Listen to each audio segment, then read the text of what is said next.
minutos sigues en Combinación Clave. Te esperamos para que respondas la encuesta, para que participes con nosotros también en la discusión usando ese hashtag Combinación Clave.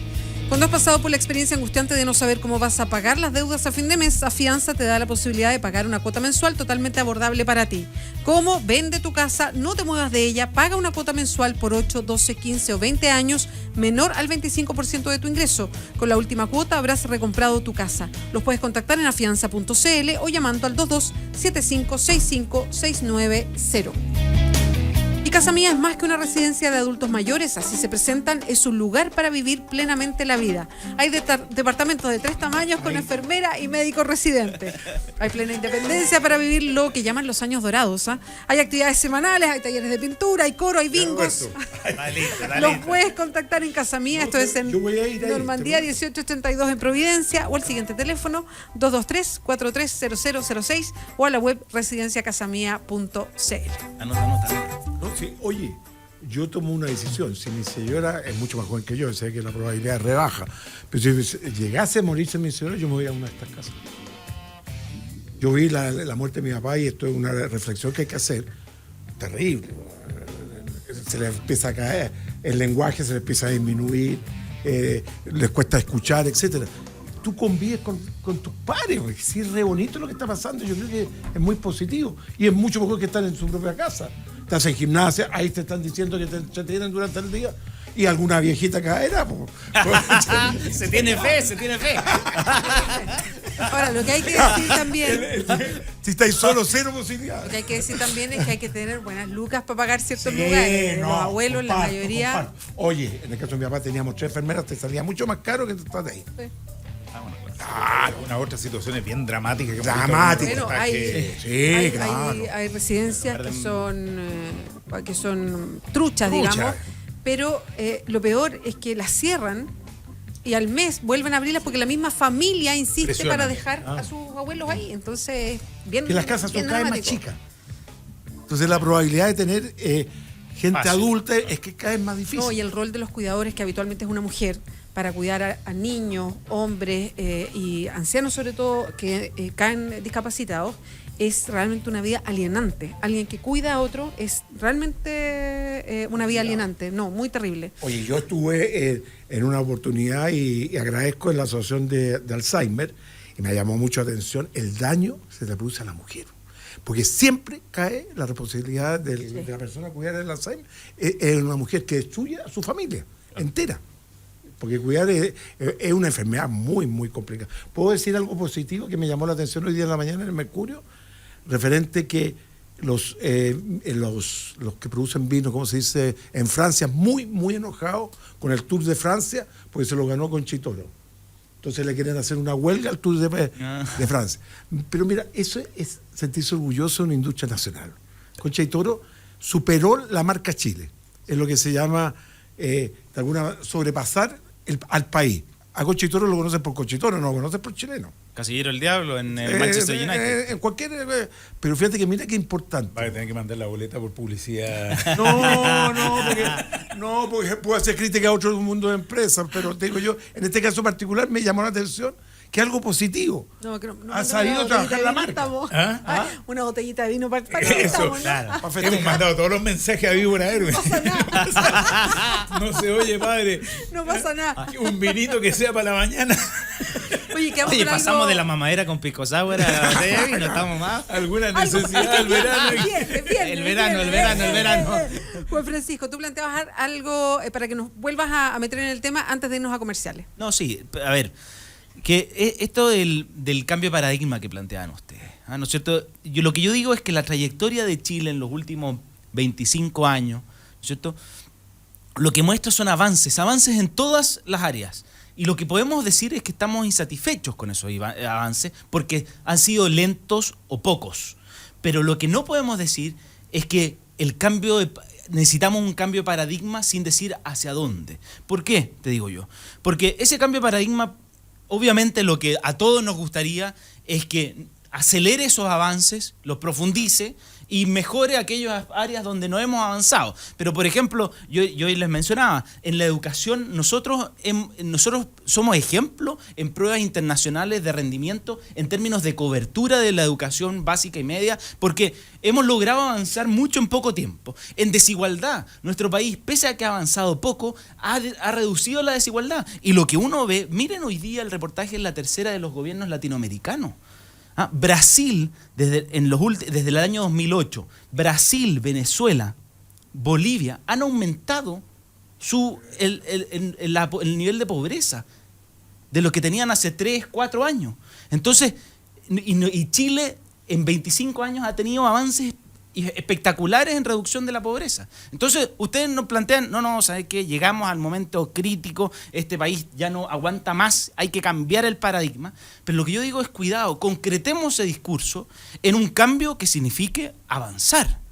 Pero cuidado con el discurso que nos lleve a destruir las instituciones que tenemos hoy día para no avanzar, sino que retroceder, porque ese es el ejemplo que tenemos aquí cerquita. En Brasil, en Venezuela, en Bolivia, ellos, por hacer un cambio de paradigma, retrocedieron. Entonces yo les digo, analicemos realmente qué es lo que tenemos que cambiar y empujemos esos cambios hacia más modernidad. Pero cuidado con este discurso del cambio de paradigma, porque cuando lo concretamos, cuando lo llevamos a cómo se hacen concretamente las cosas, a lo que nos puede llevar es a retroceder y no quizás a profundizar los avances que llevamos en los últimos 25 años. Esto puedo caer guatón en el mundo empresarial, porque yo soy del mundo empresarial. Pero todas las reformas que se están llevando a cabo, yo lo hallo, no sé si son las correctas en términos de confección de las... Pero una reforma tributaria donde todos sabemos que el global complementario era negativo, o sea que ninguno pagaba impuestos, eso digamos las cosas, no pagaba impuestos los grandes, el trabajador que paga el IVA, paga, que le da cuenta por planilla, etc. ¿Verdad? Una reforma laboral, cuando hoy día escuché a un empresario decir que va a paralizar, y yo leo la reforma laboral y digo, bueno, ¿a dónde está el problema? El problema está que tú estás acusando a priori de irracional a los trabajadores que se van a votar a huelga por votarse a huelga, o la Constitución. Es un tema que yo creo que se debe discutir. ¿Qué importa discutir? Eso es lo que yo... Porque el temor a discrepar unos con otros no es confianza. Yo quiero resaltar el hecho. Yo discuto siempre con Tomás. Y me enriquezco porque escucho cosas que seguramente pienso distinto, pero digo, puedo estar equivocado. Hay que considerarlo. Hay que considerarlo. Entonces, todo lo que se está discutiendo hoy día, yo creo es al revés. Es un país que tú hablas de la pobreza, efectivo, pero cambian las expectativas. Obvio. Yo en mi familia, yo soy primera generación de profesional. Mi papá fue obrero, mi papá fue, bueno, mi nono era técnico, eso sí, de Italia, pero las expectativas de mi papá son totalmente distintas a las expectativas mías. Y la de tu hijo. Claro, y mis hijos seguramente van a pensar totalmente y van a discrepar. Y lo voy a decir con orgullo. Mis 4 hijos votaron por 4 candidatos distintos. Y antes uno imponía las condiciones de los padres, le imponía los votos a los hijos.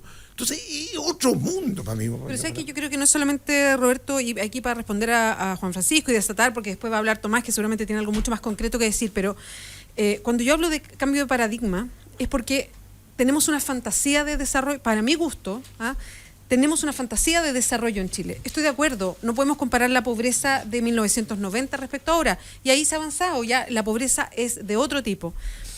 Pero cuando tenemos estas cifras globales que medimos Chile, son cifras engañosas. Cuando hablemos de nuestro ingreso per cápita, claro, todos los promedios nos engañan. Pero ¿quién ha crecido exponencialmente en Chile y quién no? Hoy día la concentración de la riqueza en Chile es una cuestión salvaje y no está concentrada en el 10%, no está concentrada en el 1%, está concentrada en el 0,001%, que maneja una cantidad de lucas.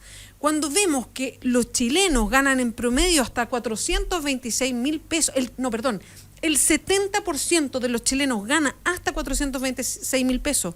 Cuando sabemos que el salario mínimo no te deja salir de la pobreza, entonces cuando decimos, ¿cómo ha sido este avance? Ha sido para algunos y no para todos. Entonces, si yo quiero a mi país cambios, si yo quiero una mejor educación, si yo quiero mejores salarios, mejor calidad de vida, no podemos seguir haciendo lo que estamos haciendo. Cuando nos dijeron en la década de los 90, el crecimiento chorrea, bueno, falso, el crecimiento se quedó. y no chorreó. Entonces, si yo quiero cambios en mi país, no podemos seguir haciendo lo mismo. Con crecimiento, con más trabajo, no cambia la situación. Por eso yo hablo de un cambio de paradigma. ¿En qué sentido?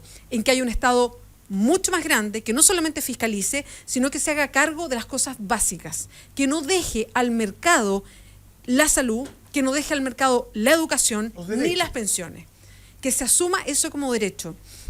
A propósito del Congreso del Futuro, que estuvo increíble, vinieron 2 filósofos británicos extraordinarios, y había uno de ellos que aunó un concepto que a mí me pareció, que lo explicaba muy sencillo, algo que nos está pasando. Él decía: yo estoy a favor del libre mercado, de un sistema económico de libre mercado. No estoy a favor de una sociedad de libre mercado. Lo que tiene Chile es una sociedad de libre mercado, y lo que yo creo en un sistema de libre mercado, en una economía de libre mercado, no en una sociedad de libre mercado. Son cosas distintas. Ese es un cambio de paradigma. Yo quiero cambiar ese paradigma, y al mismo tiempo yo creo en el comunitarismo. Él lo plantea así, me parece que es un concepto muy bonito, y esto también tiene que ver con un cambio estructural, una participación mucho mayor en lo que hacen las autoridades, un Estado mayor que les dé garantías a los ciudadanos de que van a tener una vida digna, mínima, para poder vivir. Ahí hay un cambio de paradigma, porque no es como lo estamos haciendo ahora. Un segundo. Lo que yo no comparto contigo, con la jefa, porque es jefa nuestra, es que la pobreza es distinta. Yo tengo... la nana tiene auto hoy día. Efectivo. Entonces, es una pobreza, no estoy diciendo que ella no sea pobre, ojo, cambió la situación. ¿Sabes qué? Eso hay que tener... para darte el dato, solo para darle el dato. Mira, 2009, la pobreza en Brasil, la población bajo la línea de pobreza, 13,3%. 2015, 21,4%. Bien. En Argentina, pobreza al 2009, 23,4%. 2014, 30%. ¿Por qué me dan los ejemplos de esos países? Yo no digo que hagamos lo que hace Brasil o Argentina. Yo hablo de cambios de paradigma para Chile. Lo único que yo digo es que el riesgo es, cuando planteamos este cambio de paradigma teórico, concretémoslo en medidas que nos permitan avanzar. Ahora. Espera, le toca a Tomás, que tenía que responder. En primer lugar, cada vez que uno plantea un cambio de paradigma le sacan de ejemplo, no sé si Venezuela, Cuba, Brasil o Corea del Norte. Yo no represento a ninguno de esos países ni me interesa, primera cuestión. Así que dejemos de lado eso. Abrámonos más bien a escuchar las propuestas que hay para Chile. Y hay que hacer aquí un análisis, aunque no le gusta a Roberto porque nos considera negativo, así que no se me vaya, Roberto. En el caso de Chile hay distintas miradas sobre los últimos 25 años. Lo que a ti te parece un éxito maravilloso, espectacular, lindísimo, a mí me parece que ha sido un proceso de concentración de la riqueza en una pequeña minoría escandaloso, que es lo que hemos vivido en los últimos años y que hace subir los promedios. Ahora, que hay menos pobreza que antes, que la nana de Roberto tiene auto, pero eso es parte de los procesos históricos. También en algún momento decían, mi nana hoy día come 3 veces al día, y antes eso no sucedía, antes tenía un esclavo.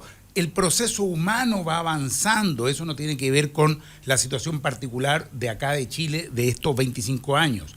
Ahora bien, y yo creo que Beatriz lo tocó bien, así que tampoco voy a innovar demasiado, cuando uno habla de un cambio de paradigma, habla de cómo se prioriza el rol del Estado, cómo se ubica el rol de la sociedad civil. Yo le agregaría lo que se ha dicho hasta acá, que necesitamos un paradigma de una sociedad de la participación, que es algo que ha estado totalmente ajeno, se ha prescindido de la gente. Esta recuperación de la democracia en su momento tuvo que ver con una participación social muy amplia, y de ahí en adelante se le dijo a la gente, váyase para la casa. Nosotros nos encargamos, tenemos una pequeña élite política, económica, empresarial, muy vinculada por lo demás. No nos olvidemos que el segundo, tercer hombre más rico de este país fue presidente de la República, está en su derecho a serlo, pero te habla de la vinculación que hay entre el mundo empresarial y el mundo político. Bueno, nos ha llevado eso a tener una de las sociedades con peor distribución del ingreso en el planeta. No me parece que sea un récord muy destacable. No somos el peor, nos gana Ruanda, Burundi, Malawi, Burkina Faso, Togo, pero no me parece que sea un motivo de orgullo. Y tal vez acá en Chile, en América me va a decir, sí, pero Haití está peor, Brasil está peor. Es escandaloso, no hay ya cómo justificar lo que significa hoy día. Que la salud, que la educación sean negocios, es absolutamente perverso. Entonces, ahí estamos hablando de un cambio de paradigma, emplazarlo como derechos fundamentales y estructurar la sociedad teniéndolos como eje central, como derechos fundamentales, que las pensiones que nos habían prometido que iban a ser tan maravillosas con el sistema privado, hoy día sean 1/3 de la que obtiene alguien que se mantuvo en el sistema público, te habla de un sistema que está totalmente fracasado y que insisten en mantener porque es muy buen negocio, no solo para los dueños de la AFP, sino que sobre todo para las empresas AFPables que son de los mismos dueños, que reciben, ¿no es cierto?, los fondos de la AFP con tasas bajísimas y les permiten mantener una alta tasa de inversión dentro de su empresa. Entonces, es un sistema profundamente perverso. Que tengamos récord mundial en el uso de psicofármacos en nuestro país, algo te deberá decir. Que estemos en el peor lugar del mundo en el consumo per cápita de psicofármacos. Te habla de una sociedad que está enferma. No lo puedes separar y decir, no, mira, nos va muy bien en la economía, tenemos grandes desarrollos, somos positivos, como dice Roberto, todo bien, pero claro, la gente toma pastillas para despertarse, pastillas para dormirse, pastillas para no estar vuelto loco, para no...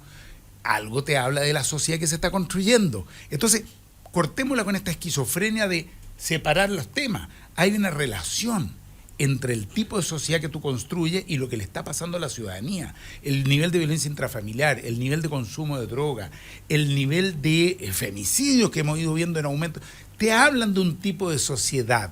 Una sociedad que es profundamente violenta con la gente. El salario mínimo que hay en Chile, la excusa de que va a generar inflación, por favor, que va a generar inflación si se lo sube.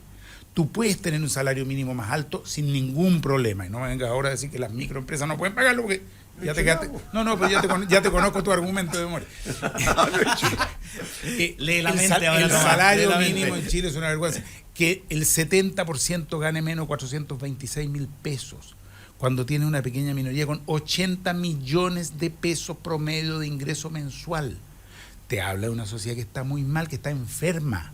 Entonces, no es ser negativo, fíjate que cuando me dicen soy negativo, es ser positivo, porque es buscar el camino para poder construir una sociedad mejor, una sociedad con mayor equidad, una sociedad con otra relación entre capital y trabajo, una sociedad más descentralizada. Las regiones hoy día todavía son ciudadanos de segunda categoría. Se decide todo en 8 cuadras en Santiago. No pueden elegir ni siquiera a su intendente, a su autoridad máxima, que es representante del poder central. Entonces, tiene una sociedad en la cual no hay espacio de participación real, no hay plebiscito, no hay consulta popular, no hay revocación de mandato, no hay iniciativa popular de ley, que hoy día lo tienen todas las democracias modernas. Entonces, mira, no necesito hablar de ninguno de los países que tú me has mencionado. Hablemos de Europa, hablemos con los países que nos gusta compararnos, y vas a ver que hoy día la democracia ya no es solamente generar crecimiento económico. Hoy día es sobre todo generar espacios de participación y de mejor distribución para que la sociedad completa se beneficie de ese desarrollo. Eso no sucede en Chile. Juan Francisco. No, sí, lo que pasa es que a mí me parece, yo dividiría quizás lo que dijo Tomás en 3 partes. Una, nos hace un diagnóstico de la sociedad chilena que es el terminal. O sea, uno, somos drogadictos, todos drogadictos, adictos al ansiolítico. 2, estamos en el peor lugar del mundo para vivir. Y 3, además, 4 personas controlan todo y toman todas las decisiones por nuestro país. Y lo único que yo digo es que en base a ese diagnóstico, entonces es lógico que la gente entienda cuando ustedes hablan de cambio de paradigma, que lo que aquí se quiere hacer es barrer con todo lo que había y poner otra cosa distinta. ¿Ah? Eso, por eso digo que no hemos dicho eso, Juan Francisco. No, yo sé que no lo he dicho. Incluso me encantó la forma de matizar. Los dos matizaron lo del cambio de paradigma. Tú citaste a Sandel, a Michael Sandel, que es americano. No es matizar el cambio de paradigma, es un cambio de paradigma. Sí, está bien, pero es un cambio de paradigma con el que yo creo que estamos todos de acuerdo. Pongámosle como le pongamos. Cuando lo que ustedes llaman cambio de paradigma, lo que yo le llamo es profundizar los avances que hemos tenido en los 25 años. ¿Cómo los profundizamos? Y ahí sí yo te encuentro razón. Hay reformas laborales pendientes que deberíamos hacer sin lugar a dudas. Sin lugar a dudas. Si tenemos que mantenernos con un código del trabajo ultra rígido como el del 1980, obvio que no. Y avancemos en generar confianza entre empresarios y trabajadores para mejorar la productividad. Obvio que hay que hacer eso. Y eso significa muchas veces empoderar a los sindicatos. Obvio que sí. Por supuesto. Y por lo tanto, si ustedes me dicen que ese es el cambio de paradigma que queremos hacer, que una reforma tributaria que permita una mayor recaudación con una forma en que todos paguen un impuesto más parejo y que los que más ingresos tienen más paguen por justicia tributaria. Obvio que sí, obvio que sí. Y además, yo creo que la centro derecha además ha dado prueba en eso. O sea, cuando el país necesitó más recursos, por ejemplo, para afrontar la reconstrucción y el terremoto de 2010, bueno, fue el gobierno del presidente Piñera el que impulsó una reforma tributaria para conseguir esos recursos. Entonces, por eso les digo que yo creo que el cambio de paradigma del que ustedes hablan, y por eso la segunda parte del discurso de Tomás, que vienen con las soluciones, es donde yo discuto. Y por eso es que yo les cito el ejemplo de los países latinoamericanos que están al lado nuestro. Porque esas soluciones, lo único que yo les digo, es que esas soluciones que ellos, con las mismas intenciones que Tomás arguye, con las mismas intenciones, Dilma Rousseff, la Cristina Kirchner, Evo Morales, Nicolás Maduro y Hugo Chávez, con las mismas razones, bueno, las soluciones que ellos impulsaron profundizaron los problemas y no los solucionaron. Entonces, lo que yo les digo, el cambio de paradigma, si es que avanzamos a más justicia tributaria, mejores relaciones laborales, más capacitación, mejor productividad,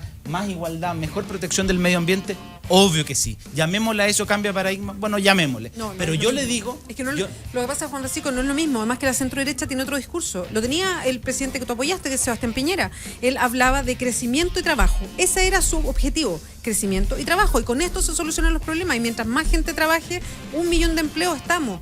No es eso solamente. Está bien generar empleo, ni un problema. Pero generemos empleo justo, con buenos salarios, no solo gente subcontratada que trabaja con otro que está contratado, los dos hacen la misma pega y uno gana la mitad de sueldo. Mejoraron los sueldos, mejoró el empleo, mejoraron los sueldos. Entonces, por eso les digo, vamos al concreto del cambio de paradigma, vamos al concreto, y cuando vemos el concreto, mira el concreto de que estás hablando, porque tendrás que afirmarte lo que hizo tu gobierno. Subempleo tercerizado, con bajos salarios. Eso entonces es el modelo. O sea, tú estás diciendo, eso es lo que queremos, producir más. Queremos que vuelva Piñera para hacer más de eso. Bueno, eso no está resolviendo los problemas de la ciudadanía de este país.